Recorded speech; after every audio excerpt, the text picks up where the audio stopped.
Hola, ¿qué tal? Y bienvenidos a este nuevo episodio de Ciencia Caníbal.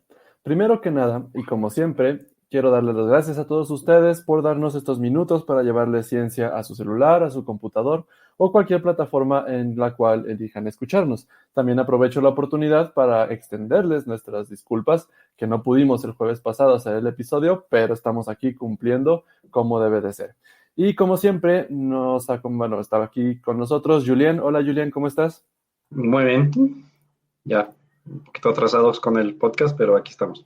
Pero aquí estamos, ¿no? Y ahora sí ya no faltamos, por lo menos no un año. No, nada más 3 días nos atrasamos ya, no es gran cosa. Sí, no, o sea, poquito, aunque sea una alteración pequeña, pues a lo mejor quien nos seguía normalmente, pues se va a descuatrapear un poquito con su horario. No podríamos saber qué tanto se va a descuatrapear con su horario, porque finalmente hay un montón de causas que causan esto, que afectan en su día a día, ¿no? Exacto, Y de hecho así eso como esa es una perfecta ilustración de nuestro tema de hoy, ¿no? Es que en la medida que es algo que obedece a reglas bien conocidas, que es básicamente tu agenda y mi agenda, pero sin embargo, pues puede dar resultados que no estaban predecibles, ¿no? A final de cuentas.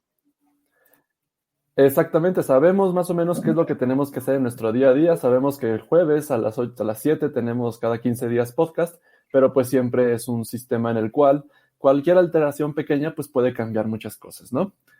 Es como cuando estás recogiendo, ves que, no sé, vas a apagar la luz y te das cuenta que uno de los focos está fundido, vas, lo prendes, vas y te tratas de cambiarlo y te das cuenta que el cajón no funciona. Y entonces una pequeña cosita puede alterar un montón en un sistema de este estilo, como su agenda. Y justamente ese es el plug de nuestro tema del día de hoy. Hoy vamos a platicar de sistemas caóticos, de estos sistemas en los cuales una pequeña alteración pues va a causar grandes diferencias. Vamos a platicar qué clase de sistemas caóticos conocemos, cuál es la física, la ciencia, la química detrás de ellos y de las matemáticas también, pues detrás de todos Correcto. los que están detrás, ¿no? Entonces vamos a platicar hoy un poquito sobre esto, ¿no? Sobre sistemas caóticos.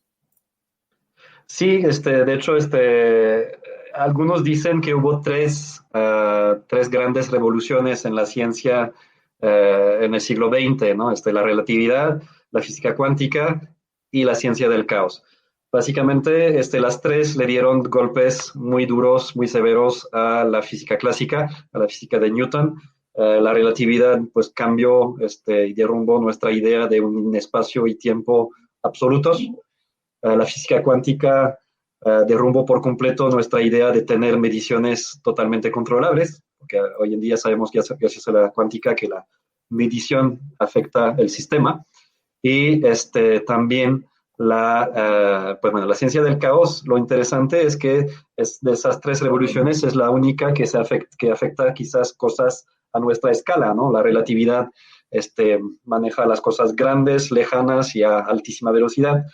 La física cuántica se encarga de las cosas muy pequeñas, pero la física del caos o la ciencia del caos se manifiesta muchas veces en nuestro alrededor, en muchísimas partes.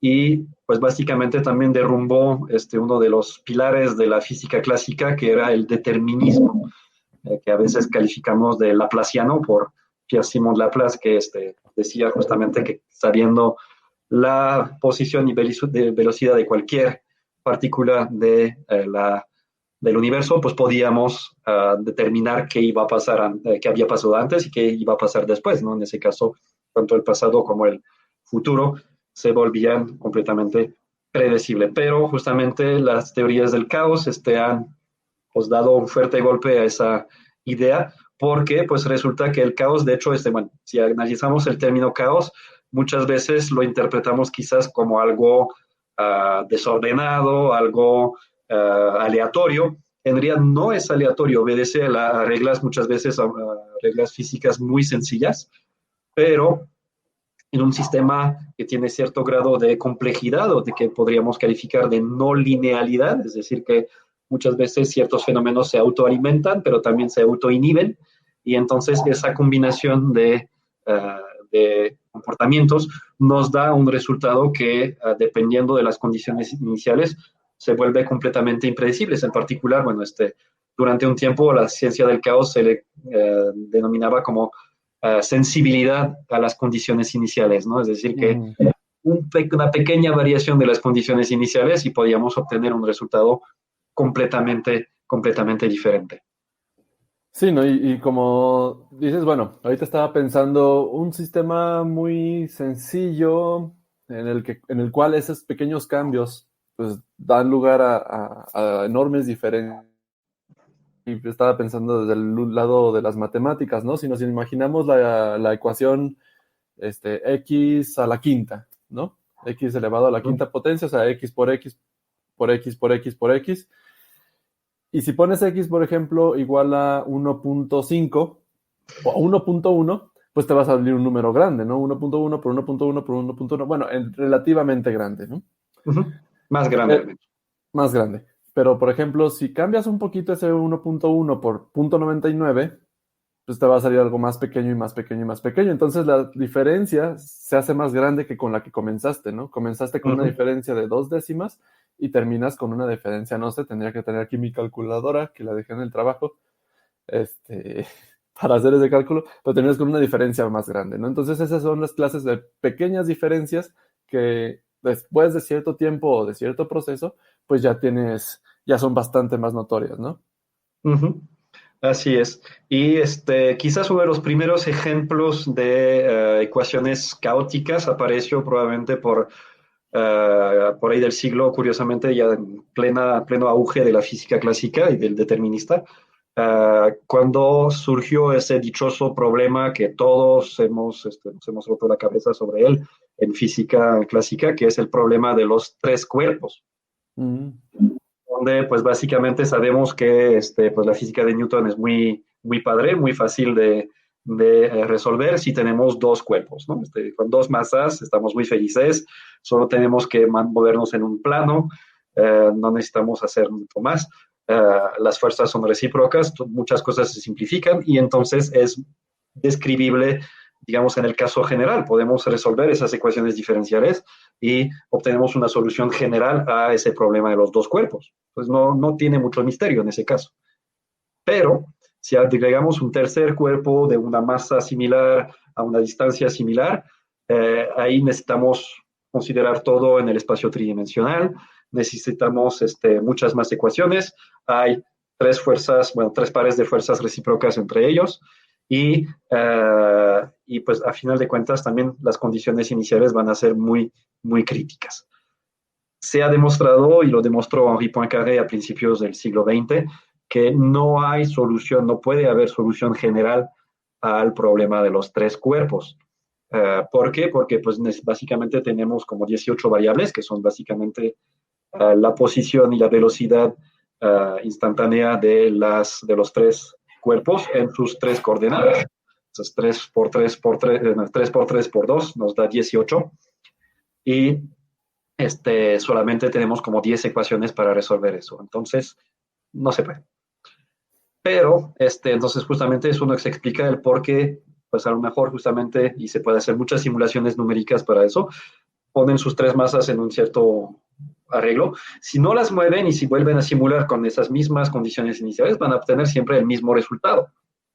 No tan predecible, honestamente, a simple vista, de decir, ok, están así, entonces, la verdad quizás sea difícil de anticipar, pero podemos calcularlo en ese caso específico. Pero si cambio una milésima la condición inicial de uno de mis tres objetos, ya me puede dar un resultado completamente diferente. Ese fue el primer destello de caos que apareció quizás en la ciencia ahí a principios del siglo XX, gracias a los trabajos de Poincaré, que era matemático, no era físico, era matemático, se interesó en eso, pero a final de cuentas, quizás muchos no le dieron la importancia que podría haber tenido o que ya llegó a tener después en los años 60 y 70 y más, cada vez más en la ciencia, ¿no?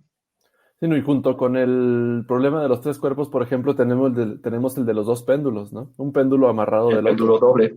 el Sí. péndulo doble, ¿no? Y ese también es un sistema caótico, y ni siquiera son tres cuerpos, son dos, ¿no?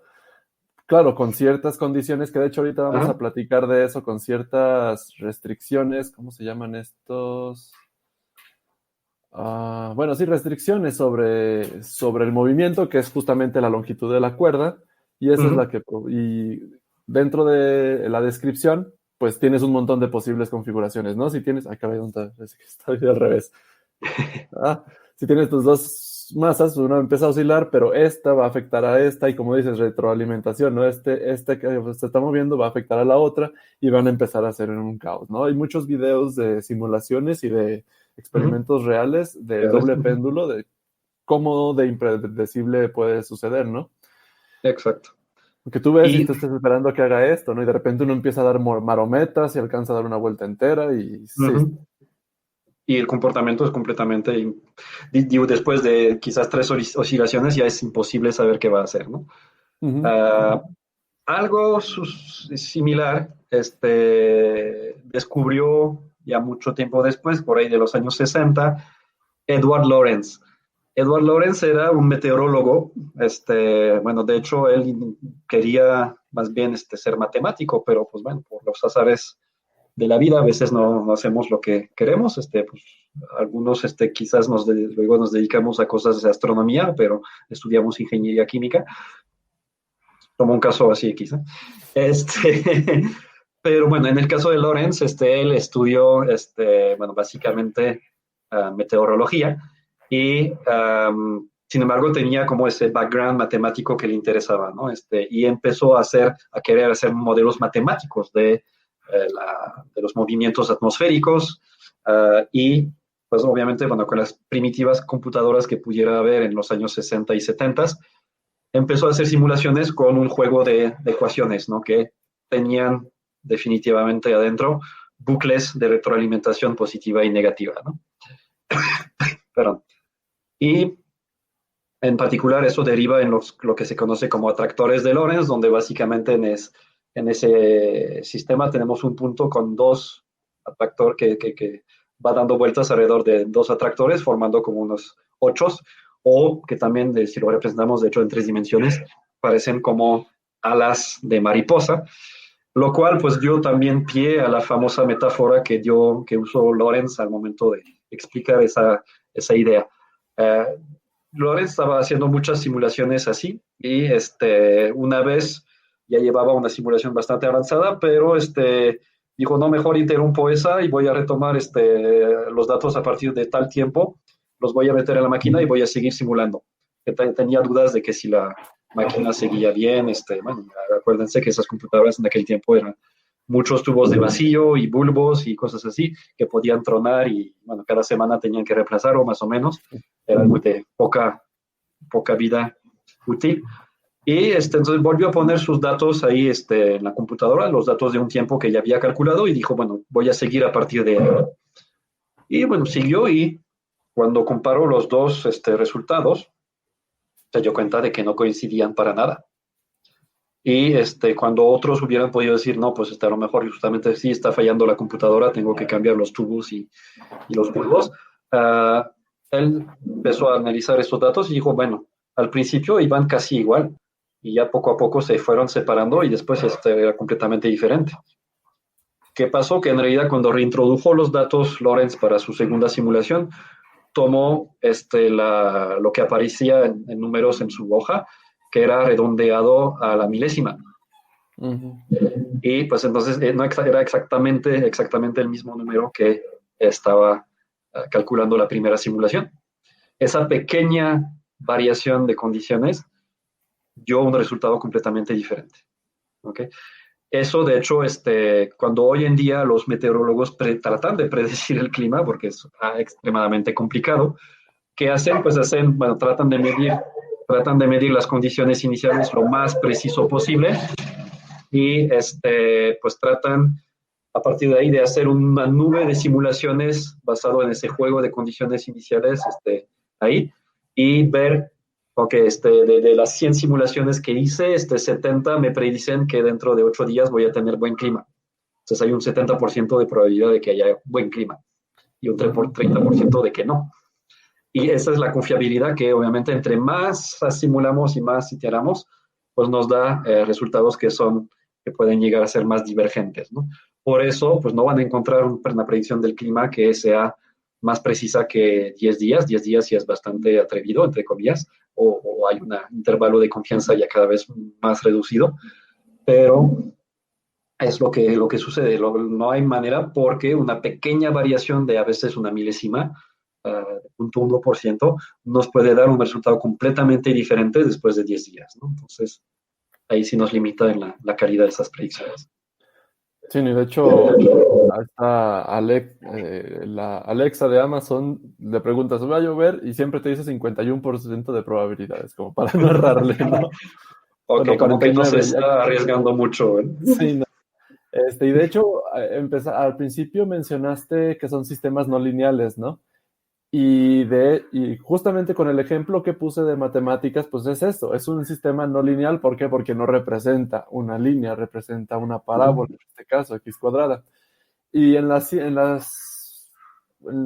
descripción de los fenómenos naturales, muchas veces pues, son los términos no lineales los que afectan. Lo que nosotros muchas veces buscamos es que esos términos no lineales pues, sean muy pequeñitos, porque cuando los estés elevando a más potencias, pues se llegan haciéndose más pequeños y la variación pues no es tanta. Pero hay sistemas en los que de tiro no es posible encontrar eso y en general, Exacto. pues prácticamente no sé cuánto, pero mucho de la naturaleza macroscópica de nosotros, pues es absolutamente no lineal, ¿no? Una Exacto. pequeña cosita puede alterar muchas más cosas. O sea, por ejemplo, estoy viendo aquí el plato de comidas y lo suelto y suelto el mismo otro plato igualito en el mismo lugar, ya una vez que haya barrido, se van a romper de manera diferente. ¿Por qué? Porque hubo alguna pequeña variación que yo no tuve control, que nadie va a tener control por seres macroscópicos, que va a hacer todo ese desquebrajadero diferente de platos, ¿no? Ok. Bueno, de hecho, de ahí ya salió una pregunta muy buena de nuestro amigo Tobar. ¿Saben si han aplicado aprendizaje reforzado para predecir? Es que inherentemente a ese sistema de ecuaciones no es cuestión de que la máquina no lo haya aprendido o tenga que ajustarse o no, simplemente no hay una manera en la que pueda predecir de manera tan confiable. Se ha hecho seguramente intentos, pero seguramente, o sea, el problema no es que la máquina no lo sepa hacer bien o tenga que aprender a hacerlo mejor, sino que la propia naturaleza de las ecuaciones o del sistema que tenemos es por esencia, entre comillas, inestable y tiende a provocar ese comportamiento caótico. De ahí, bueno, justamente hablábamos de Lorentz, seguramente, bueno, el famoso efecto mariposa, que después dio ya esa metáfora de que, bueno, del batir de alas de una mariposa en una parte del mundo puede provocar un huracán del otro lado.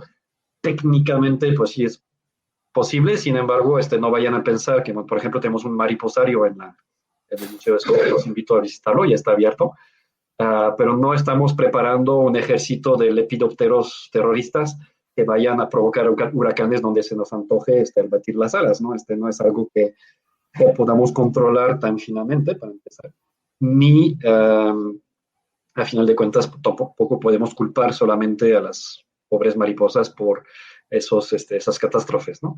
Hay muchos factores de por medio, pero la idea es esa, que una pequeña variación de condiciones iniciales que puede ser algo tan leve como el batir de alas de una mariposa podría tener consecuencias mucho mayor, bueno, dadas, dependiendo de las circunstancias, ¿no? ¿Cómo dijiste? Eso, ¿Qué? Lepidópteros, pues es la familia de Lepidópteros. las mariposas. Sí, me suena para grupo terrorista, los Sí, ándale. lepidópteros terroristas. Sí. Un poquito antes de que nos vayamos a, ¿a dónde íbamos? Ya estoy haciendo un caos yo mismo. Tengo que Pues, cumplir con la promesa que le puse al podcast que iba a ser caótico. claro. No, un poquito para la pregunta de Tobar Juan, o Juan Tobar, me imagino. Eh, puedes, o sea, para resolver eso tendríamos que pensar qué es en realidad lo que está haciendo el aprendizaje reforzado, ¿no? Lo que haces es que la computadora le alimentas un set de datos y la computadora hace una predicción y tú le dices, ok, la predicción que hiciste, qué tan bien o qué tan mal está bien, está, ¿no? Y esto lo vas haciendo una y otra vez. El problema es que, imagínate, a la computadora le muestras una foto de un gato y le dices, esto es un gato. Y luego le muestras una foto de algo que se parece más o menos a un gato y va a decir la computadora, pues se parece, es un gato. Pero ¿qué pasa si le muestras una foto de un gato y luego le muestras la foto de, no sé, de qué será lo más random que se me pueda ocurrir, una camisa? Bueno, no es tan random, ahí está la camisa. Le pones la foto de un gato y le dices, este es un gato, y luego le pones la foto de la camisa y dices, esto también es un gato. Entonces la computadora te va a identificar gatos camisa, pero ¿por qué estamos diciéndole a la computadora que también es un gato? Porque son dos estados de los cuales partieron de la misma situación, o una situación prácticamente igual, con una pequeñita diferencia, pero el resultado es completamente diferente. Y ahí la computadora pues jamás va a llegar a reforzar jamás va a hacer este refuerzo de conexiones entre lo que hace y lo que le alimentaron, ¿no? Porque pues finalmente pues es como escuchar ruido blanco, ¿no? No vas a identificar, si pones en ruido blanco también el ruido de un arpa, no vas a poder identificar que hay un arpa, ¿no? Por todas estas grandes diferencias que hay de pequeñas variaciones iniciales.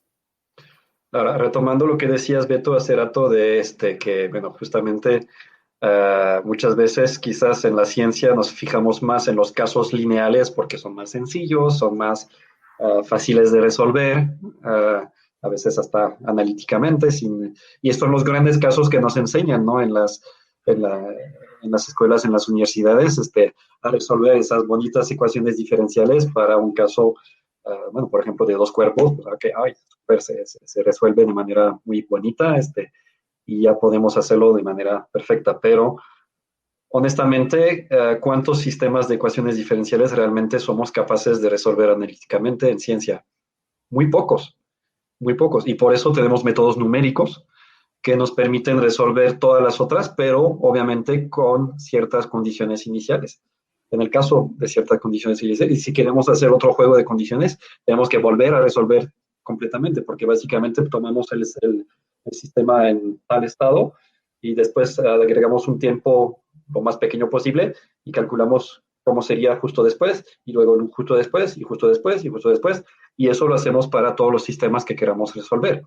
Eso de por sí, bueno, además de que si no está suficientemente pequeño nuestro paso de cálculo, pues nos puede generar errores bastante grandes, pero además, aún si es lo suficientemente pequeño para no generar una cosa muy divergente, de cualquier manera, esos sistemas de ecuaciones diferenciales tienen un comportamiento de cualquier manera que no es lineal y que no es muchas veces a veces llega a ser periódico, a veces no, muchas veces no, pero curiosamente, ¿qué nos enseñan en las universidades? Pues los casos bonitos o simplificados con alguna aproximación que nos permite resolverlo de manera bonita y de manera lineal. Ujú.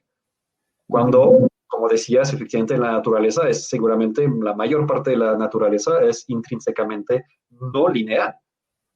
Es una paradoja, ¿no? Entonces nos estamos sesgando a querer hacer cosas simples porque son las que quizás eso alimenta nuestro orgullo, decir, puedo resolver eso y puedo calcular, bla, bla, bla. Ok, pero en realidad la naturaleza no está así de bonita. La naturaleza tiene un comportamiento muchas veces no lineal y tenemos que entonces aprender nuevas matemáticas que nos permitan describir ese comportamiento no lineal. ¿Ok? Y todavía estamos en eso, realmente todavía no es algo que hayamos resuelto mucho, porque es difícil, porque pues realmente no le entendemos todavía mucho a eso, Y bueno, ahí, por ejemplo, voy a hablar un poquito de la imagen que pusimos de portada el día de hoy.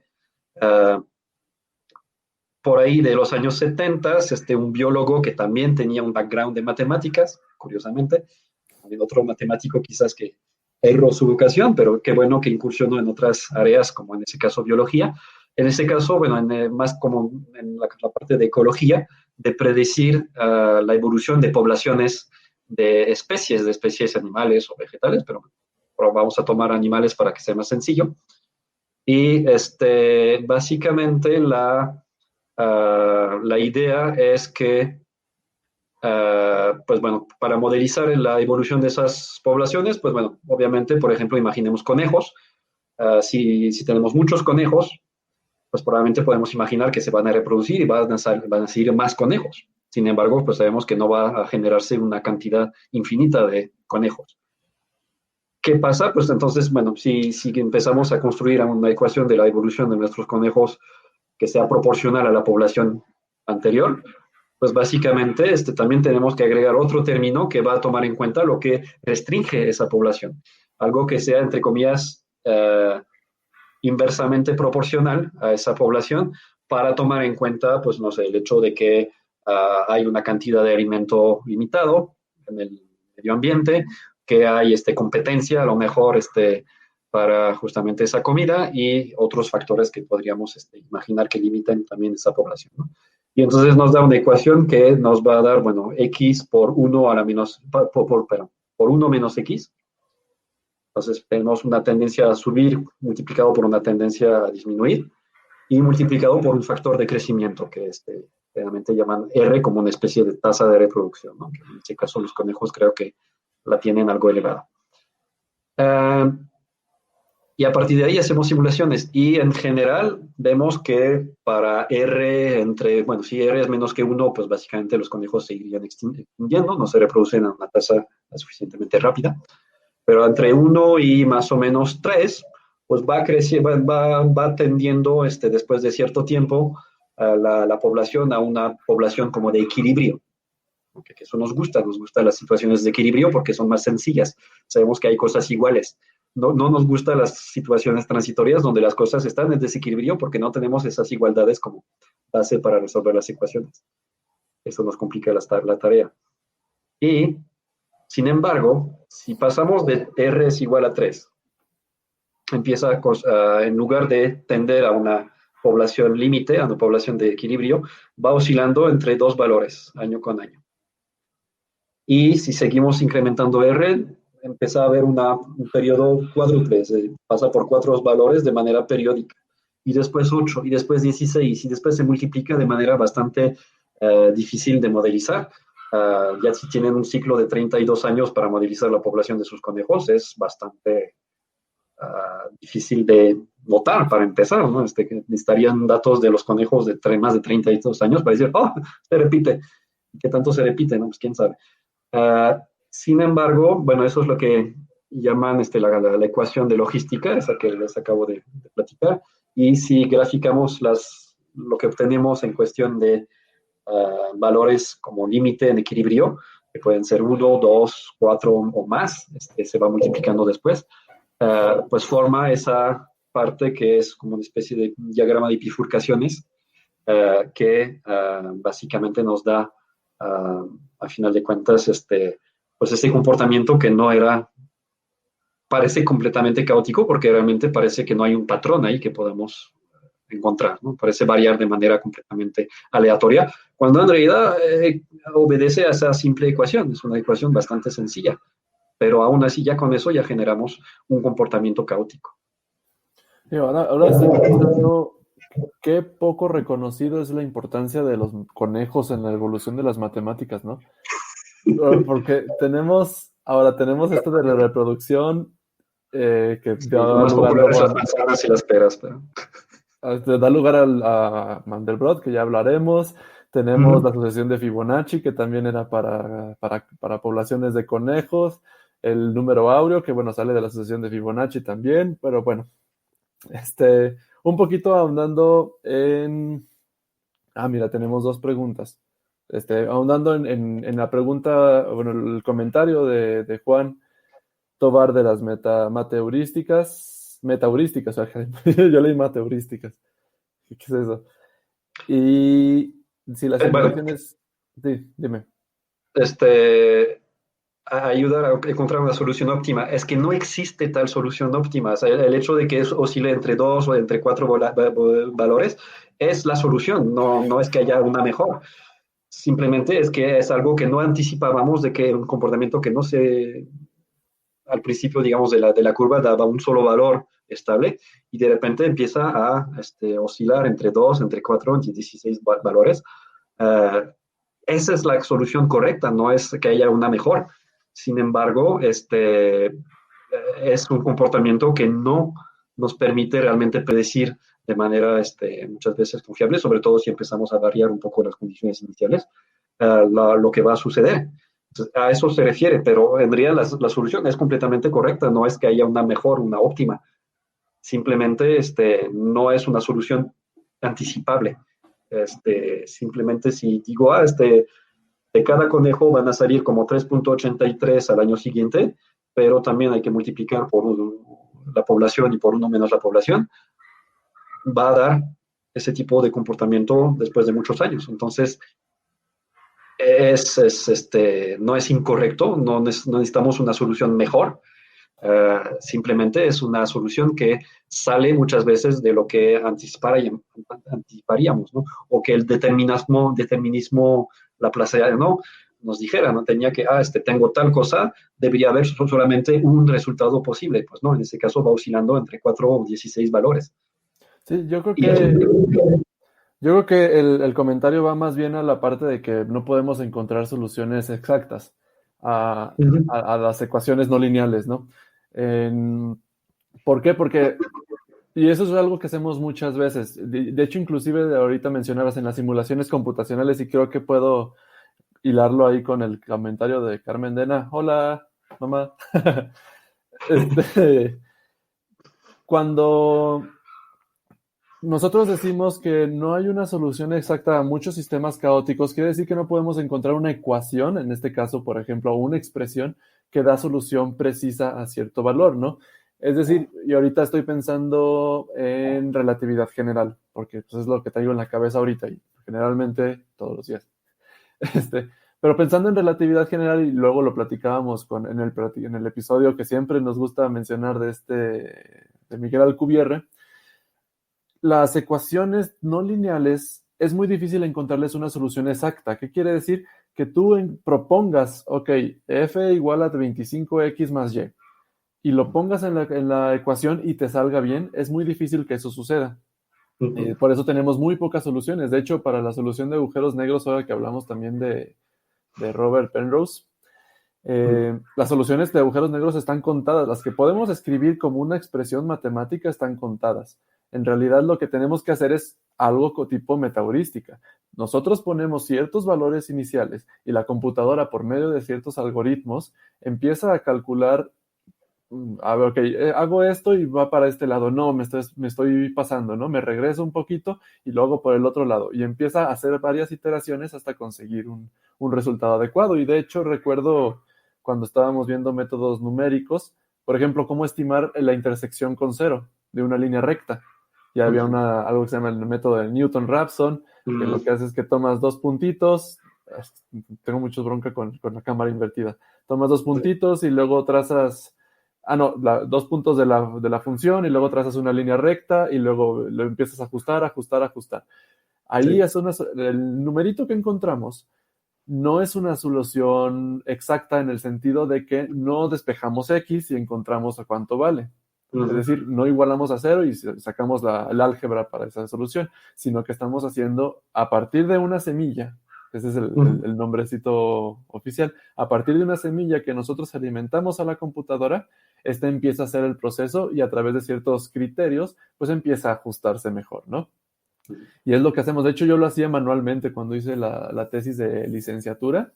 Estaba yo analizando la subestructura de cúmulos de galaxias, porque pues, están los cúmulos de las galaxias y dentro parece que había como pequeños grumos, así decía mi profesor. Grumos de galaxias, decía, era portugués.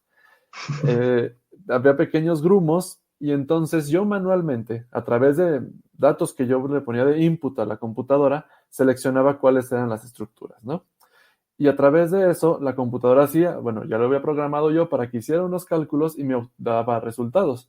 Y ese era un sistema caótico, por ejemplo, porque daba unos datos y el resultado salía 25. Y luego decía, no, esta galaxia como que no está demasiado lejos de esta estructura, la pongo en la otra y salía -12, ¿no? Entonces, este pequeñito cambio que hacía de asignación de galaxias, pues también era caótico.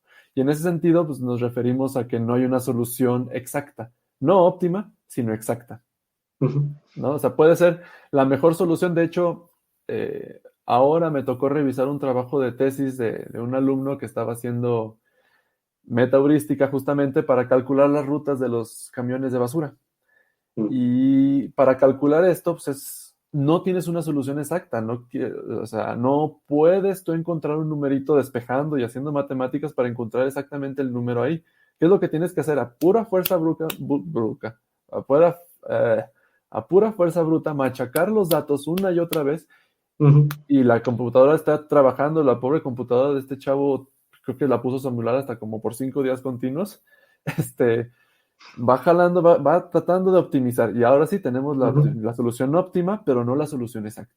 Porque Exacto, por eso es. mismo son sistemas muy difíciles de contemplar con sus 16 ecuaciones en el caso de Ujú. relatividad general, de encontrar una solución directamente, ¿no? Entonces echamos mano de los métodos numéricos. Yo toda la licenciatura ya tuve un cierto, como que me costaban lo de, no es una solución exacta, ¿no? Pero pues es lo que se puede hacer, ¿no? Finalmente es lo que podemos hacer y no todo va a tener una solución exacta. Por eso me fui a la física teórica, porque ahí sí las hay, ahí sí hay soluciones exactas, eh, pero en general no. Y a lo que decías, Julián, hace rato bueno, ¿por qué nos enseñan pura solución exacta que podemos calcular nosotros? Bueno, pues que a partir de ahí, pues ya sabes cómo entrenar a tu algoritmo para ir haciendo las soluciones que no son exactas al final Ok. del día, ¿no? Aunque, bueno, te digo, creo que sí no sería mala idea meter de repente si alguno que otro sistema caótico para romper un poquito al menos los esquemas que luego sí se tienden a hacer en la mente de los científicos que preparamos para el futuro, ¿no? En las universidades. Si Porque, no se pues, van a pasar toda la licenciatura reacios a las soluciones no ajá. exactas. Sí, exacto, porque luego típicamente si se topan a veces con el caos, lo interpretan con que ellos se equivocaron en alguna parte, o hicieron mal las cosas, o bueno, es ruido de los datos experimentales y entonces lo podemos despreciar. En algunos casos no, justamente tiene una razón de ser ese ruido, es más allá de la medición experimental, y en realidad tiene una causa mucho más fundamental en alguna parte. Entonces, justamente para retomar la pregunta de Carmen, ¿qué tanto tiene sentido realizarlas o qué tanto nos podrán ayudar? Pues ayudar a entender justamente las cosas que no vemos detrás de las cosas que sí vemos. Ese comportamiento caótico que está presente en muchísimas partes y que no logramos entender, no logramos explicar. ¿Cómo es que el árbol sabe que de repente tiene que ramificar? ¿Qué es lo que sucede a nivel del árbol que le da esa proporción, ¿no? Que justamente hablábamos de la serie de Fibonacci hace rato.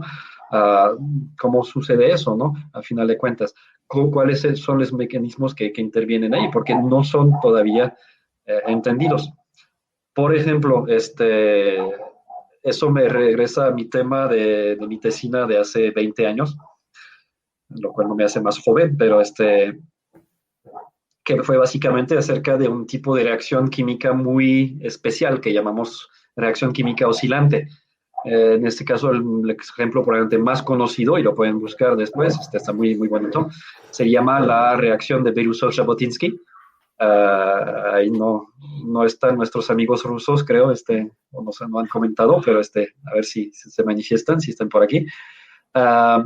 Belousov era, bueno, un bioquímico de la Unión Soviética en 1950 y estaba buscando hacer experimentos para entender el ciclo de Krebs, ¿no? Que está involucrado en la respiración celular, en cómo nuestra célula metaboliza los nutrientes con el oxígeno para generar la energía.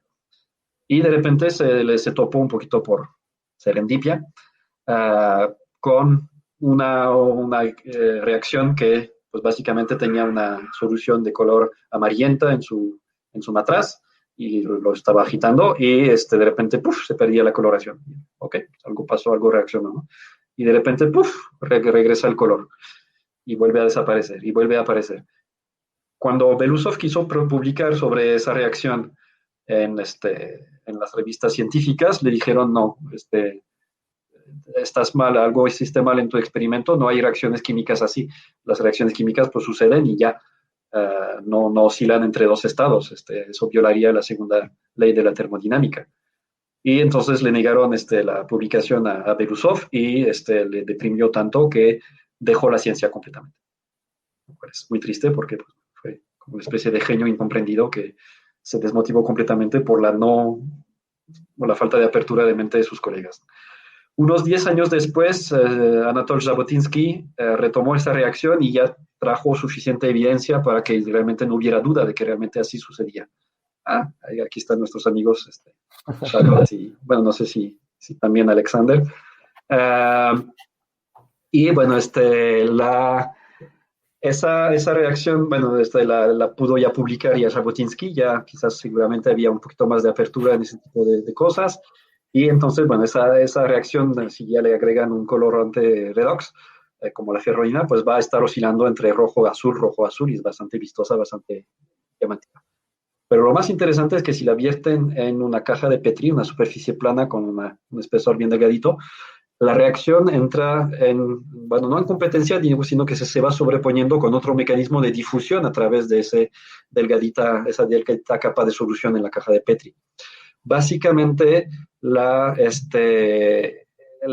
combinación de esa reacción, de la reacción con la difusión de esas sustancias dentro de esa capita, pues crea ondas, crea círculos concéntricos alternados azules y rojos dentro de la caja de Petri, lo que llaman ondas químicas. ¿Ok? Resulta que básicamente esos círculos pueden aparecer por cualquier pequeño desperfecto de la caja de Petri, cualquier pequeña variación de las condiciones iniciales puede iniciar un frente de ondas y cuando se encuentran, pues se destruyen y van interactuando de esa manera, ¿no? Entonces es bastante atractivo, de hecho, de ver, es casi hipnótico. Y a final de cuentas, ese comportamiento es también básicamente ciclos de autocatálisis. La reacción se acelera a sí misma, pero también se inhibe a sí misma. Entonces, de repente cierta sustancia va creciendo, cambiando el color de la solución, pero ya cuando llega a cierto valor, los mecanismos inhibitivos empiezan a entrar con más fuerza y va disminuyendo la cantidad de esa sustancia en la solución y vuelve a cambiar de color y así sucesivamente con cierto periodo, aunque yo he podido constatar en ese experimento que el periodo no es ni fijo ni constante, es decir, tiende justamente como un poquito las bifurcaciones que vimos con las oscilaciones de nuestras poblaciones de conejos a adoptar periodos dobles y luego cuádruples, va cambiando la periodicidad de esas ondas de una manera que recuerda mucho ese fenómeno que tenemos en la curva bueno, en el diagrama de bifurcación que obtenemos con la ecuación de logística, ¿no?, que vimos hace rato. Yo creo que o sea, para terminar de resolver lo de para qué nos sirven entonces las simulaciones caóticas, yo creo que o sea, lo mencionabas hace rato, Julián, ok, nosotros tenemos un sistema, una observación de cómo está ahora el sistema, tenemos ciertos parámetros y esos podrían variar un poco dependiendo de, como la caja de Petri, que tiene ciertas asperezas en la superficie, en el caso del clima, pues puede subir un poquito la presión. Obviamente, si tienes una presión de, no sé, una atmósfera, no esperas que de repente al día siguiente tengas 50 atmósferas, ¿no? Entonces sabes que va a variar más o menos cierto rango y entonces esa variación tú la simulas y sacas todo un espectro, ¿no? De todas las diferentes posibles situaciones que podrían suceder ahora.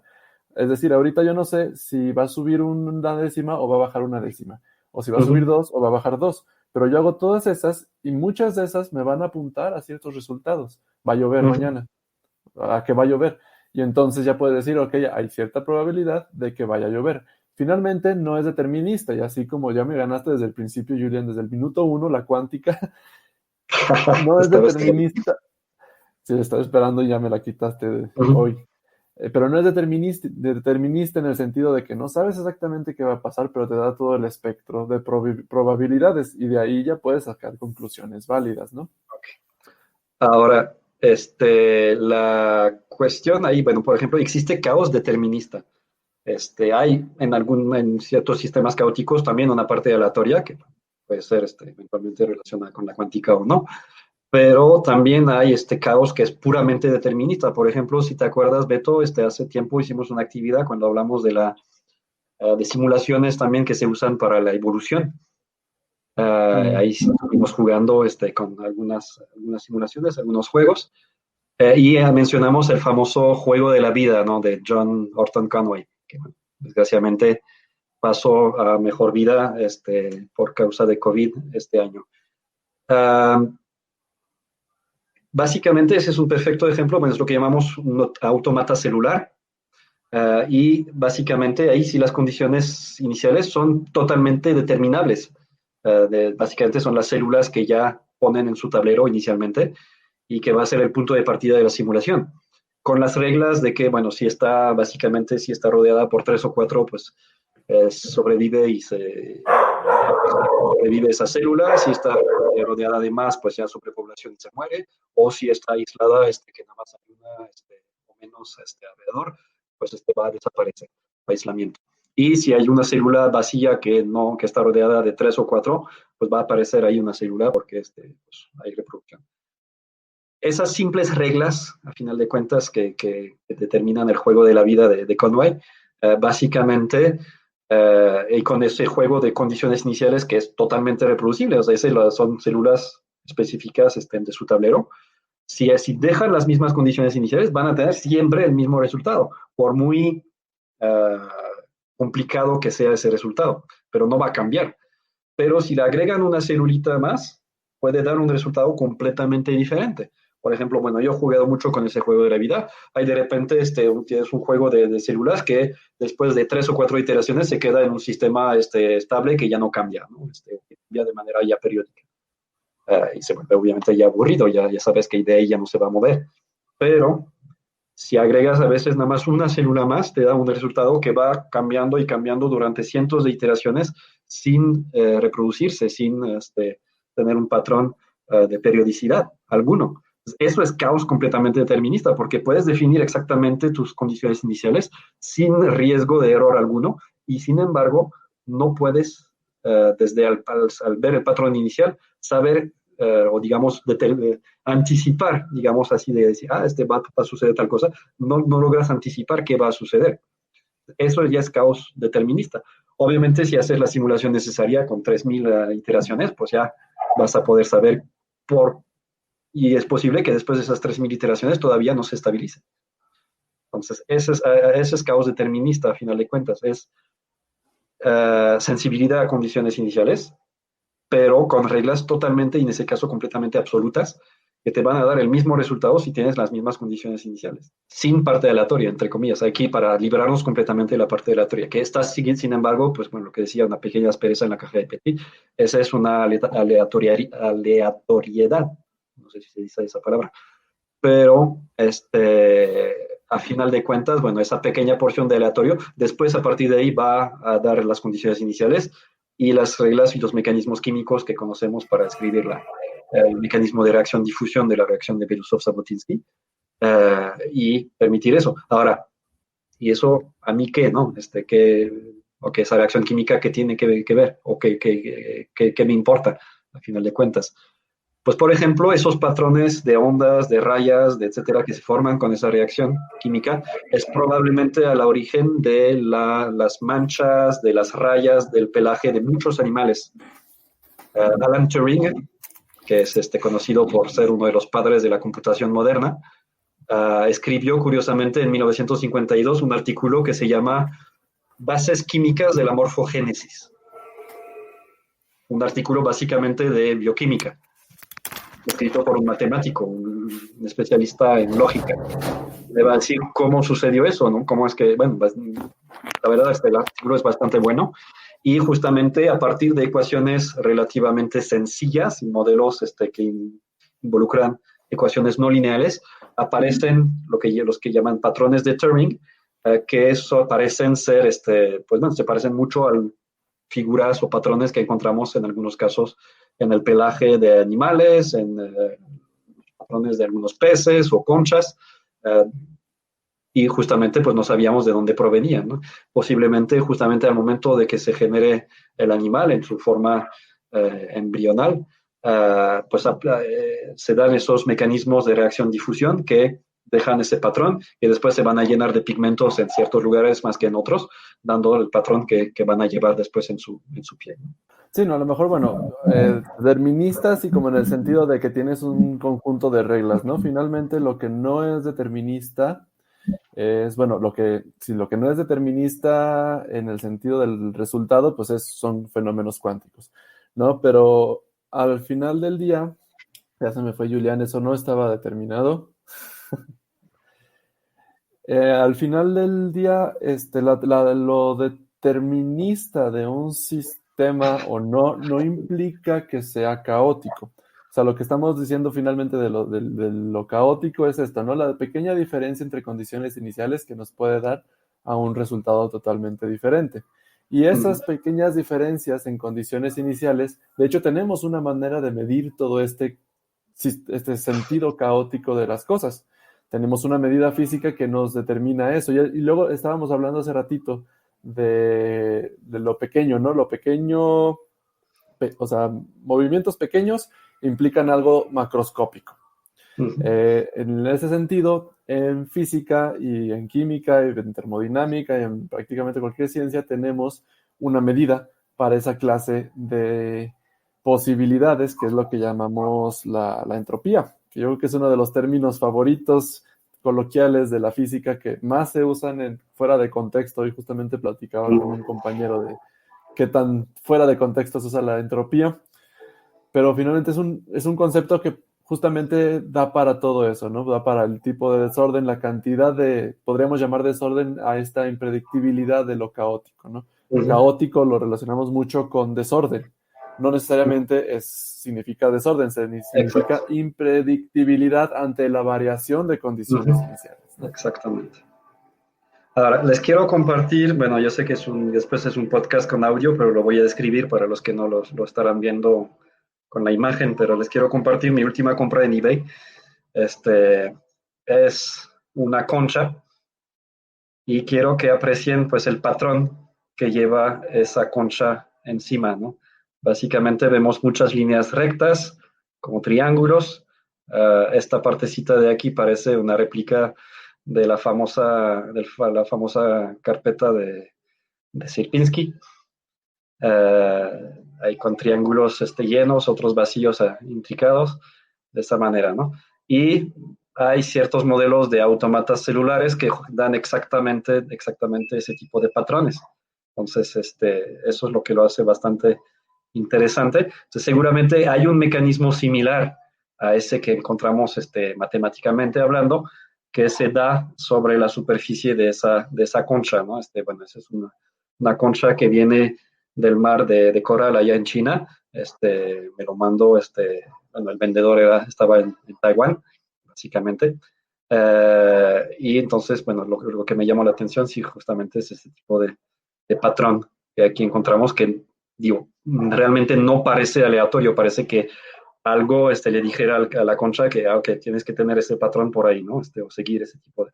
Hay visiblemente algunas reglas subyacentes a la formación de esos patrones, porque luego se vuelve muy similar a modelos matemáticos que podemos hacer en la computadora, que es lo que hizo Turing en los años 50, bueno, tratando de compararlo después con la naturaleza, logró formar manchas como de vaca, manchas, bueno, rayas de cebras, ese tipo de cosas, ¿no? Hay un pez que se llama el pez ángel, que tiene un patrón de rayas que muchas veces tiene como bifurcaciones también ahí. Y de hecho es bastante interesante porque la teoría dice que si tiene esas bifurcaciones es un sistema dinámico, ¿no? Se está moviendo. Y entonces, efectivamente, si tomas una foto del pez en cierto mes y otra foto del pez 3 meses después, esa bifurcación probablemente se desplazó a lo largo del cuerpo del pez.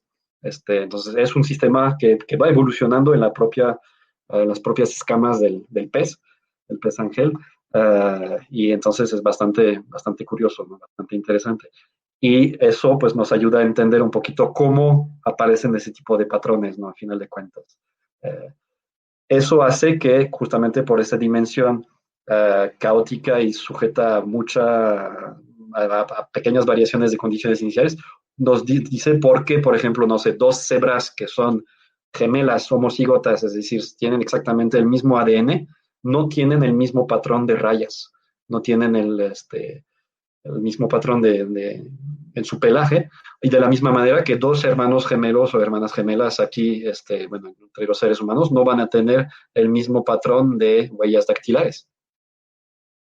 Entonces, si haces una prueba de ADN, dices, ok, es él o su hermano gemelo. Si encuentras huellas dactilares, ya puedes determinar cuál de los dos fue, ¿no? Básicamente, desde el punto de vista forense. Y es básicamente por eso, porque estas pequeñas hendiduras que se forman en la superficie de nuestro dedo, pues también es relativamente sujeto a las condiciones iniciales que no van a ser las mismas de una parte del feto, bueno, de la parte del útero a otro, ¿no?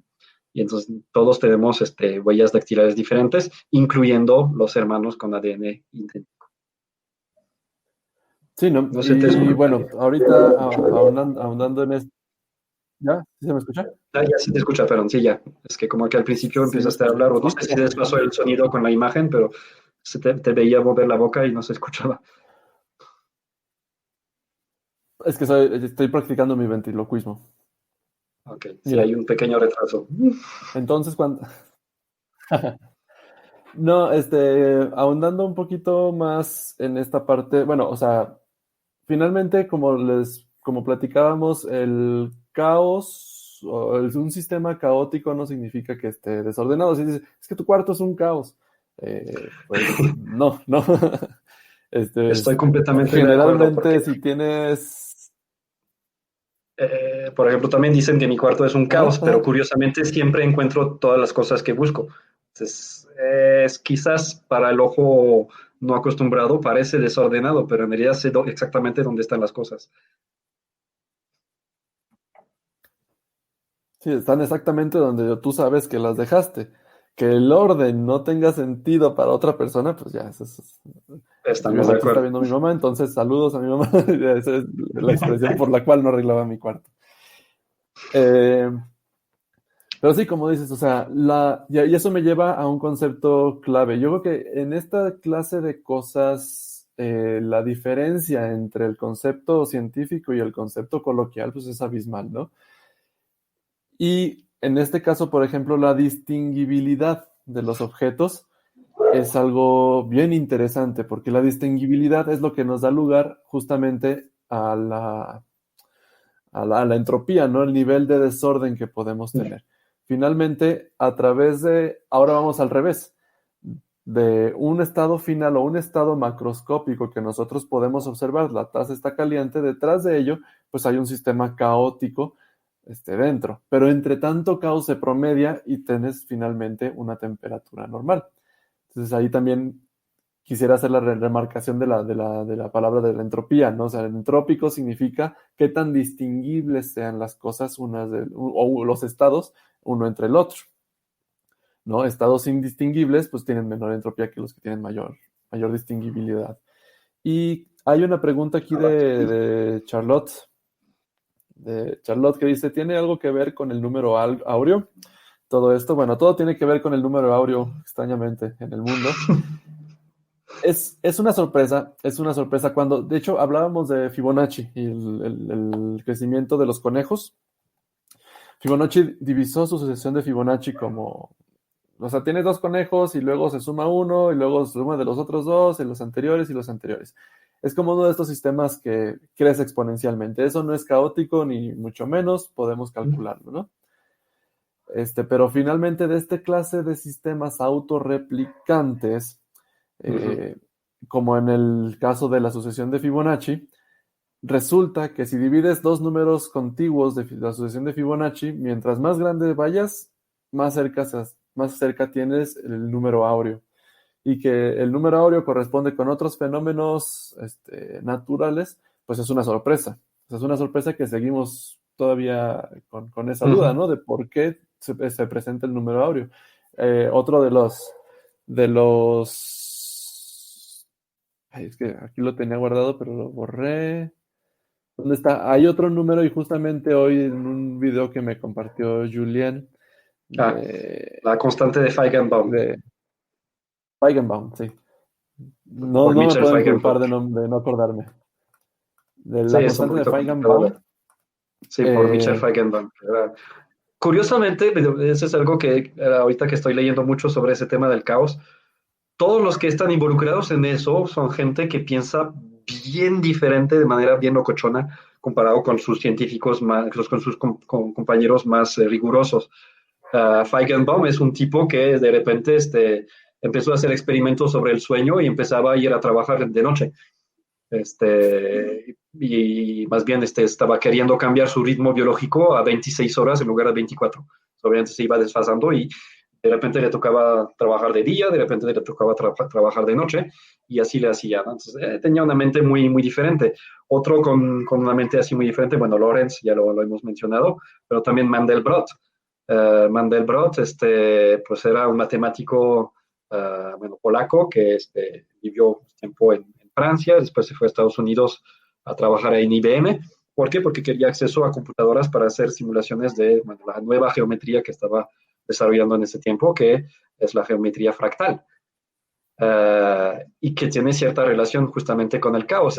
Regreso a ese dibujito que pusimos en la portada el día de hoy de nuestro podcast.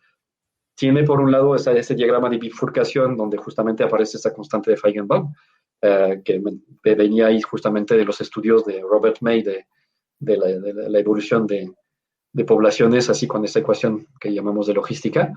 Uh, y de hecho, pues es una proyección, entre comillas, del conjunto de Mandelbrot con esa famosa ecuación de Z2 menos Z al cuadrado más C, porque si a final de cuentas si multiplican esa ecuación de la logística que es R por X por 1 menos X, nos da algo similar a Z cuadrado más C, solo que proyectado sobre un eje real. Y entonces, pues, de alguna manera están los dos imbricados en esa imagen que mostramos, porque mantenemos en dos dimensiones, entre comillas, el conjunto de Mandelbrot, como se representa típicamente con esas partes más gritas que se van haciendo más pequeñas y más pequeñas y se repiten a distintas escalas. Y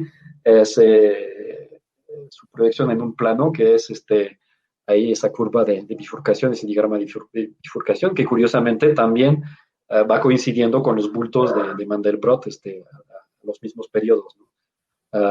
Más o menos. Y entonces explica que de repente, si vemos esa curva de bifurcación, parece que de repente pues, no tiene ningún orden, no hay ninguna periodicidad, pero de repente, puff, la periodicidad se reduce a unos 3 años y entonces parece que se comporta nuevamente de manera ordenada durante un tiempo y hay como ventanitas así de orden dentro de ese diagrama, que son las partes donde en el conjunto de Mandelbrot pues tenemos nada más la línea aquí hasta que encuentre otro bulto y entonces empieza otra vez a diversificarse más los periodos, ¿no? Sí, no, o sea, los fractales, bueno, para introducir un poquito, son estructuras matemáticas, las cuales si tú imaginariamente le haces un zoom o le haces un detallado más entre, por ejemplo, si estamos graficando una línea, pones 1, 2, 3, tu intervalo y luego calculas, ¿no? Pero si te metes en ese intervalo del 1 al 2 y ves a detalle, encuentras que hay algo más ahí y se está repitiendo ese proceso. Entonces, podemos llamarlo que es como infinito, ¿no? Porque por más que tú te acerques, vas encontrando más y más y más estructura. Eh, de hecho, no me acuerdo si el mismo de Mandelbrot es el impredecible, que ciertas partes no son replicables. No, no, el de Mandelbrot sí se No, sí, parece es a bastante su... regular, creo. Sí, sí, entonces, Hay otros que sí, efectivamente, no son repetibles, digamos. No tienen patrón que se repita. sí, o sea, imagínense que aquí tienen entre dos dedos, ¿no? Hacen zoom y esperaríamos que tuviéramos la misma figura entre los dos, en cada uno de los dedos. Pero al momento de hacer zoom encontramos que hay una ligera diferencia que dio lugar completamente a una estructura completamente diferente, ¿no? Entonces, en ese sentido son caóticos. Siguen una regla súper simple. pero al momento de hacer esas pequeñas variaciones y regresamos a la parte del caos, ¿no? Y esto de la matemática del caos, pues ha sido, pues es bastante nuevo, ¿no? Es bastante nuevo en el sentido que no tiene más de 200 años, No, más de tiene 100, como, más de 100, pues es que puse un rango no, muy ni alto más de para no 100, sí. equivocarme, ¿no? Sí, no. Creo que podemos decir unos 50 cuando mucho. Que empezó a haber como un interés en eso que antes pues muchos científicos lo hubieran descartado como algo que no tuviera importancia, pues que se salía de los resultados conocidos y predecibles, ¿no? Entonces no le daban sí esa importancia. Ahora, bueno, retomo, hay un nuevo comentario de Carmen que nos dice, bueno, el que un fenómeno no tenga un esquema predecible no implica que no sea de utilidad conocerlo completamente. Y justamente, bueno, muchas veces el hecho de que esas ecuaciones no lineales justamente sean como algo que se repite y se repite es como tener la misma función matemática y aplicarla una y otra y otra y otra vez. Y ahí salen justamente estructuras que se autoorganizan que es bastante interesante, porque justamente no, por ejemplo, tomo un ejemplo muy interesante, cómo se forma a partir de una célula que es única, hasta nuestro huevo, que se forma del espermatozoide y del óvulo, cómo se forma un ser humano con dos piernas, dos ojos, dos brazos, etcétera, etcétera. Cómo pasamos de algo completamente sencillo a algo complejo con una forma muy determinada. Ese sigue siendo un misterio, ¿no? Pero de alguna manera está parcialmente, obviamente, escrito en nuestro ADN, pero también hay cierta cantidad de fenómenos que van a suceder de manera pues sujetas a las condiciones iniciales, caóticas, que finalmente incluso estoy seguro que si me clonan si, no va a salir igual, no va a ser yo. Bueno, aparte de todo lo que sucede después con lo experimentado, ¿no? Pero aún si comparamos los dos bebés, el real y el clonado, seguramente no va a ser exactamente igual, a final de cuentas. Y esos fenómenos, a final de cuentas, es lo que genera complejidad. Si no existiera ese tipo de comportamiento no lineal, pues todo sería así como muy, bueno, justamente lineal, entonces probablemente no tendría el grado de complejidad que podemos ver en la naturaleza, y la naturaleza es esencialmente compleja. O la introducción, de hecho, la primera frase del libro de Mandelbrot, que se llama eh, la geometría fractal de la naturaleza, básicamente dice, bueno, las montañas no son conos, las nubes no son esferas y ni la corteza de un árbol es suave, etcétera, ¿no? Entonces, son ejemplos de que la naturaleza no hace cosas con formas geométricas como cuadrados, círculos o cosas así, o triángulos.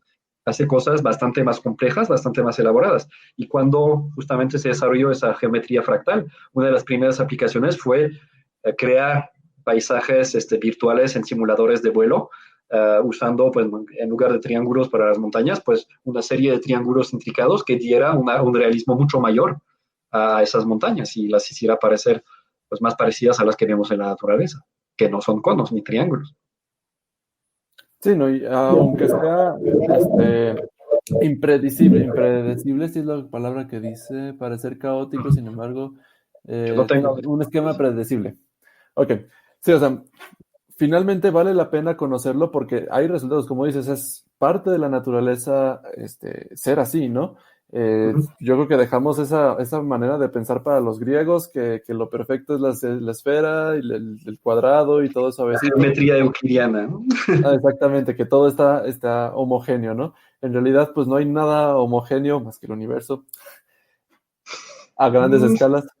Ajá, entre comillas. Eh, no, pero por ejemplo, vale la pena hacer todas estas simulaciones o considerar todos estos sistemas caóticos porque al final sí te permiten, o sea, finalmente el objetivo de la ciencia no es entender las cosas, sino hacer predicciones con eso que entiendes. O describirlas. Entonces, describirlas y bueno, finalmente pues puedes ver qué va a pasar en el futuro, entre comillas, ¿no? Fuera de la cuántica, dejémonos eso por un lado, seguimos debiendo ese episodio.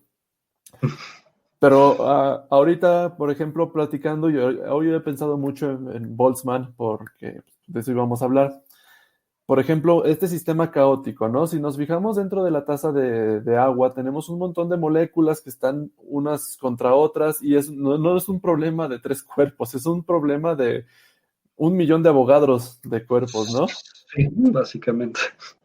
Bueno, no, ¿cuánto es un Avogadro? ¿Cuánto es un mol Serían de 18 agua? gramos para el agua. Unos 18 gramos. Entonces Sí, ponle para unos masa 100, molecular del 100 agua. Avogadros. Sí.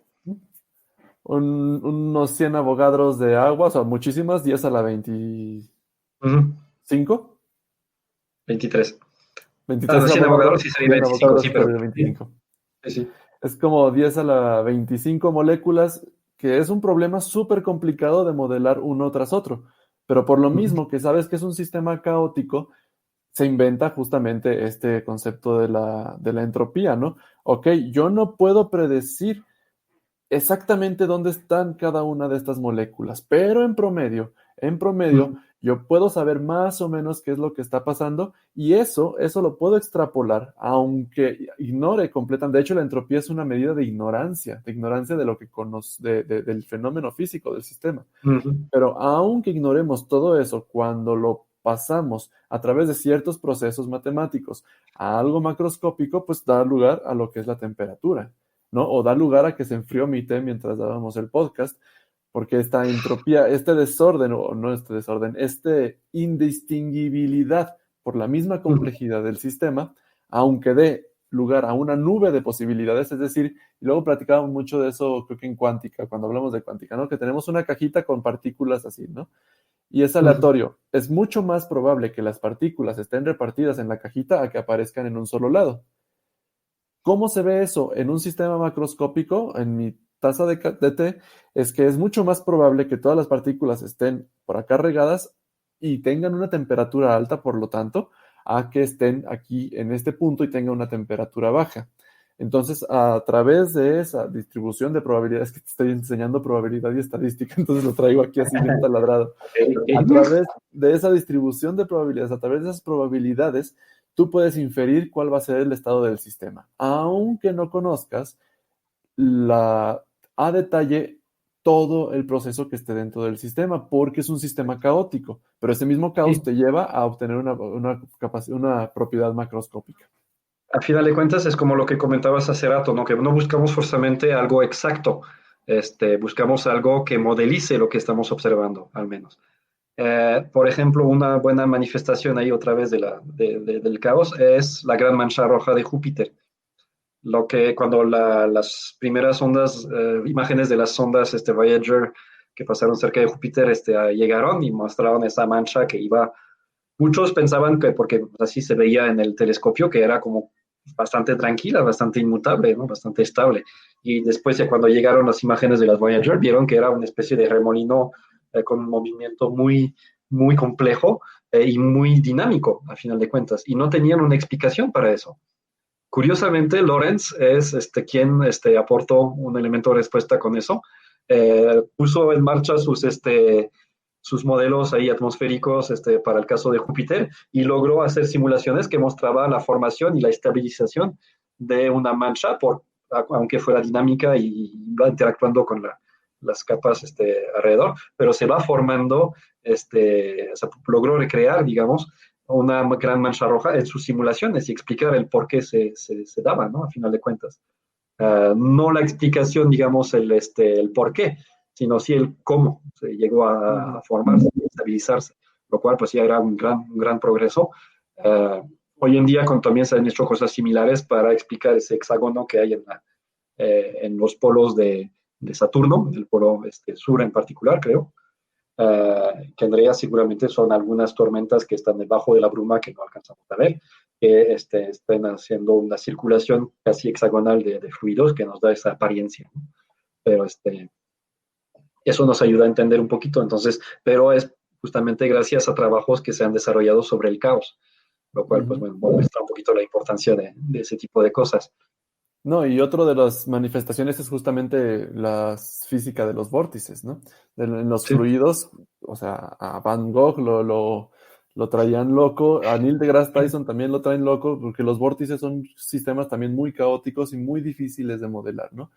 Sí. Este, Y bueno, un poquito, ya para terminar lo que había dicho de Boltzmann, de mi querido Boltzmann, que también se deprimió, no sé por qué se deprimió, pero también estaba deprimido.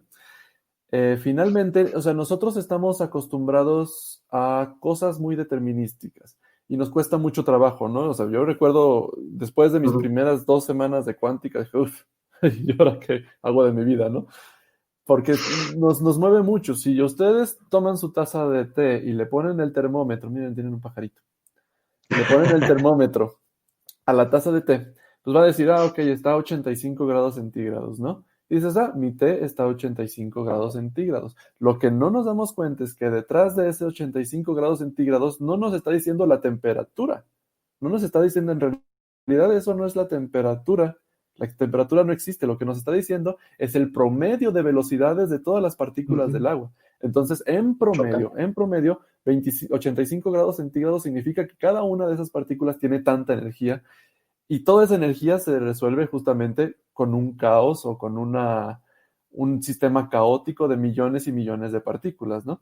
Pero en promedio Ujú. nosotros vemos algo macroscópico. Y Ujú. finalmente, y eso es lo que me fascinó cuando vi mecánica estadística, que todo lo que nosotros tenemos aquí en nuestras manos, en realidad es un promedio de un Ujú. sistema completamente caótico que como no tenemos acceso, ni cuenta nos damos.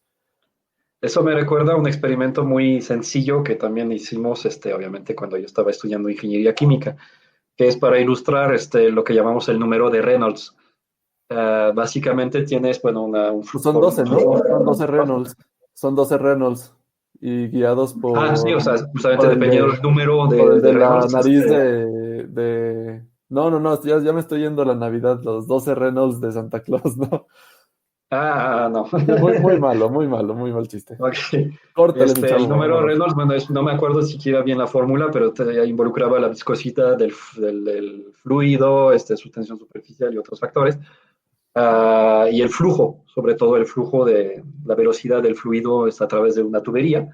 Y básicamente, para ilustrarlo, dentro de esa tubería ponías un inyector de tinta dentro del agua, lo abrías y entonces empezaba a correr tinta. Si tenías un flujo como que llamamos como laminar, básicamente todas las capas de agua se mueven más o menos de la misma manera pareja, y entonces tu flujo de tinta pues se mantiene bastante tranquilo, bastante lineal dentro de la tubería, casi no se difunde.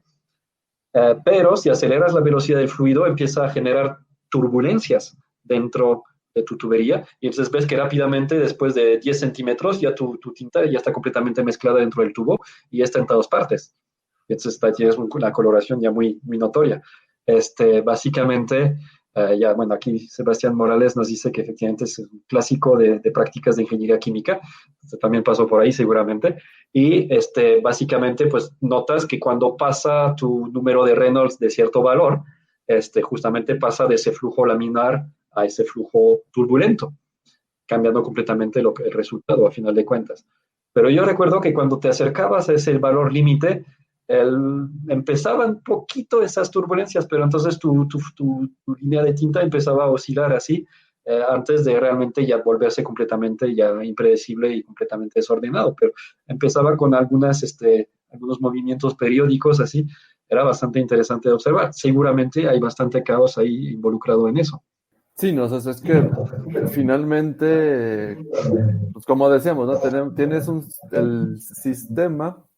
Y aunque no podamos predecir, o sea, por ejemplo, los vórtices y toda esta turbulencia del flujo no laminar, aunque no la podemos predecir, pues podemos saber en dónde comienza, porque tenemos Exacto. justamente esa matemática del caos, y es lo que mencionabas ahorita con la ecuación de logística, ¿no? O sea, la ecuación de logística se mantiene bonita y funciona y se ve bien bonito cómo va bajando la población como una ecuación cuadrática al revés, o sea, como una parábola invertida, ¿no? Ajá, exacto. Pero tú sabes, a través de estas matemáticas, sabes a partir de qué punto se vuelve caótico. Y también eso te permite, por ejemplo, si necesitas algo que no tenga flujo, que tenga flujo laminar, pues sabes a qué velocidad con respecto de la viscosidad y todo eso, pues sabes en qué parámetros mantenerlo Exacto. antes de tener la impredictibilidad. Que en general es lo que tratas de evitar, pero justamente tienes que primero entender por qué sucede y cómo evitarla eventualmente, para mantenerte en los casos sencillos. Pero yo digo que al final de cuentas también no hay que temerle tanto a ese caos. En muchos casos hemos visto que, bueno, si bien el resultado no es predecible, el modelo o la ecuación es bastante sencilla y ahí es muchas veces suficiente para generar comportamiento caótico. Entonces, no es imposible de modelizar, es cuestión de darnos los recursos, pero sobre todo no tener miedo o quedarnos confinados en la comodidad de modelos simplificados, de equilibrio, que siempre nos gustan más que los transitorios, porque justamente las costas ya están estables, ya podemos hacer aproximaciones más eh, generalizadas, pero a final de cuentas también la naturaleza no, rara vez está en equilibrio. Básicamente existimos porque estamos en un universo en desequilibrio, a final de cuentas. Ok, esa es una forma en la que podemos ir terminando, ¿no? Uh-huh. Fíjate qué caos, ya llevamos 1 hora 20, no llegamos a ningún lado, pero llegamos a todos lados al mismo tiempo. También. Digo, Pues, surgió unas preguntas que no tienen mucho que ver con el tema. Digo, nada más, igual es la de Edson, la puedo responder en 15 segundos. La importancia de que haya agua en la Luna no es para traerla a la Tierra, porque afortunadamente todavía tenemos bastante aquí. No es que realmente escasee tanto. Más bien es para no tener que traerla de la Tierra a la Luna para usarla directamente allá. Esa es la importancia del agua en la Luna. Al final de cuentas, que podamos nosotros aprovecharla sin tener que mandarla desde la Tierra, porque mandar 1 kilo de lo que sea al espacio cuesta $20,000. Entonces, esa agua en la Luna ya sería mucho más barata sacarla de ahí que traerla de la Tierra.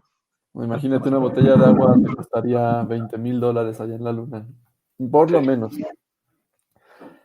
Pues sí, pues yo creo que también estas preguntas eran impredecibles en el sentido de que es un caos. Sí. Ahí preguntan, ¿qué opinan del bosón de Higgs? Bueno, pues el bosón de Higgs es un bosón y lo descubrió Higgs. Esa es Después su opinión platicaremos. al respecto. Es que mi opinión no importa, la verdad, es un...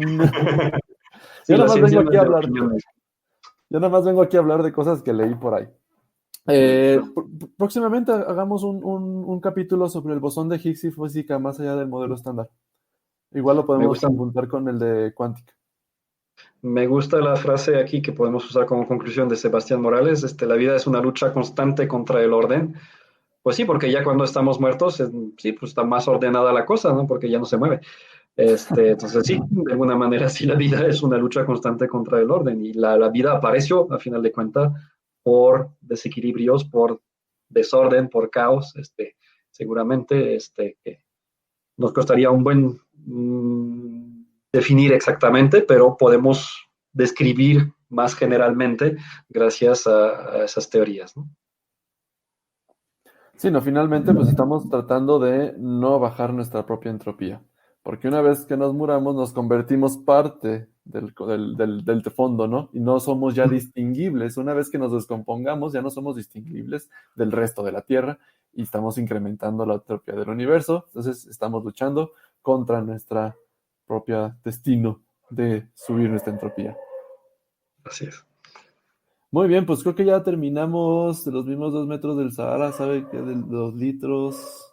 Está también relacionado con el agua. Bueno, sí es poquita agua, obviamente, la que se encontró, pero Ah, posiblemente presagie que haya más bajo la superficie.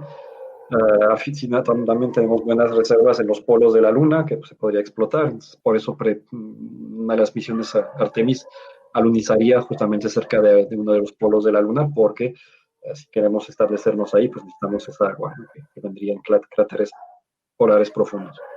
Ahí sí hay vamos a, más que eso, pero ya es otro tema. vamos a dejar un tema para una semana. Hay que incluir lo del agua en el sistema solar. Creo que es bastante interesante cómo Claro. adquirió la Tierra el agua, dónde más podemos encontrar agua, y eso lo vamos a dejar para algo más astronómico. Quedémonos Muy con bien. eso. La vida es una lucha constante contra el orden, y aquí en este podcast hicimos nuestro gran esfuerzo de introducir más desorden en el mundo y en sus pensamientos, pero espero que próximamente, a lo mejor en pequeños estados, pequeñas ideas, esté el desorden, pero en el sistema macroscópico de su conciencia, pues hayamos logrado transmitir algo de información útil, ¿no? Y me Igual sigue para llamando nosotros. mucho la atención que la gente que se ha dedicado al estudio así de casos son gente que tiene realmente una forma de pensar muy diferente al pensamiento establecido de los científicos normalmente, ¿no? Entonces, hay algo ahí que ellos alcanzan a ver que quizás el científico más tradicional o más convencional no alcanza a notar o quiere o de alguna manera ignora inconscientemente, ¿no? Por quizás, pues como le enseñaron la ciencia, pero Sí, a lo por mejor eso es cuadradez. también sí, exactamente, romper esos cuadrados porque sabemos que la naturaleza no está hecha de cuadrados o triángulos o círculos, al final de cuentas. Pues sí, finalmente con eso nos quedamos, ¿no? La naturaleza no está justo como la conchita traída de Taiwán, de China. ¿Sí le echaste el ISOL y todo? No voy a hacer. Bueno, no, pero bueno, creo que durante todo el trayecto ya alcanzó a Ya se debe de morirse, desinfectado, sí. sobre Este, todo con el servicio postal mexicano, el tiempo que tardó, entonces uf, ya, pues ya, ya, ahí ya, no ya me fue. preocupa demasiado. Pues sí, la naturaleza finalmente es caótica por naturaleza y esta clase de matemáticas del caos pues nos ayudan a entenderlo. Finalmente, una conchita o no es el triángulo de Sierpinski exactamente, ¿no? No, Las olas no del es mar metáforo. no son un conjunto de Mandelbrot exactamente, pero nos ayuda a acercarnos lo más posible. Cuando no tenemos soluciones exactas, pues tenemos que hacer la ciencia del Al caos. menos es mejor que triángulos y cuadraditos individuales. Exactamente. Entonces, pues vámonos retirando, Julián. Ya no estamos en 1 hora 26, creo que es Sí, ya, es nuestra cuando ya nos llamada, 1 hora y media. cansamos. Sí, pues sí, ya fue. Muchísimas gracias a todos ustedes por estarnos acompañando en este caos que es su podcast de Ciencia Caníbal. Muchas gracias, Julián, por ayudarnos a incrementar la entropía del universo. Un gusto. No cuesta demasiado trabajo, honestamente, pero... Que Y de pues hecho, bueno, bueno, luego voy a platicar de eso, del cerebro y del cerebro de Boltzmann y la entropía del universo. Luego vale. platicamos de eso, porque si abro esa Claro. caja de Pandora, no vamos a estar aquí otra hora. Muchísimas Bueno, gracias por conectarse. Se me olvidó al principio avisarles, estamos en podcast y estamos en video. El video nos pueden ver aquí en el Facebook de Ciencia Caníbal. Idealmente cada jueves, cada 15 días a las 7 de la noche, en casos excepcionales en los cuales no podemos predecir el resultado por pequeñas variaciones en nuestra agenda, pues lo cambiamos como hoy para el lunes. Si no se pueden conectar para el en vivo y mandar sus preguntas, pueden mandárnoslas a través de nuestra página de Facebook en Ciencia Caníbal y nos pueden escuchar también en podcast, en Spotify, en TuneIn, en Apple Podcast, en Google Podcast, pues casi todas en Spreaker principalmente, pues ese es nuestro servicio de hosting. Si les gusta el programa y quieren apoyar, no se olviden darse una vuelta ahí o escucharnos directamente de la aplicación de Spreaker. Les va a poner un par de publicidades, bueno, un quinteto de publicidades a lo largo del programa, pero con esos cuantos segundos no pasa, será unos 2 minutos de su tiempo, pues nos apoyan a nosotros. Y tengo que agradecerles porque ahora este mes fue el primer mes que fue autosustentable. Ciencia Caníbal, logramos pagar la misma mensualidad de hosting con su ayuda. Entonces, si les gusta el programa, compártanlo a sus amigos. Si no les gusta, compártanlo a sus enemigos, pero siempre compartiendo el link de Spreaker para apoyarnos aquí a nosotros a seguir manteniendo este podcast. muy bien. De hecho, Muchísimas bueno, gracias, Julián. Ajá. aprovechando, bueno, para saludar a los que siempre nos acompañan, a los hermanos Shurik, bueno, aunque nada más estuvo Charlotte el día de hoy, Julio Álvarez, que dice que nos escucha siempre en Spotify, igual si nos quieres apoyar un poquito más, escucharnos en Spreaker, a Carmen, que también siempre está presente también, y bueno, a Sebastián, que nos va a estar compartiendo también. Entonces, pues bueno, muchas gracias por acompañarnos y por ayudar a difundir nuestro programa. Pues sí, muchísimas gracias. Un saludo a todos ellos y a los que no están y generalmente se conectan, a lo mejor por horario ahora sí ya no pudieron. Y pues nos vemos dentro de 15 días menos 4. O sea, nos vemos que es el próximo jueves 5 de noviembre. Vamos a traer nuevos temas, cosas interesantes también de platicar. No se despeguen y pues aquí estamos al pendiente y programando nuevos episodios para ustedes. Muchísimas gracias por acompañarnos y nos vemos en el siguiente episodio. Gracias, Julián. Hasta luego. Gracias, nos vemos.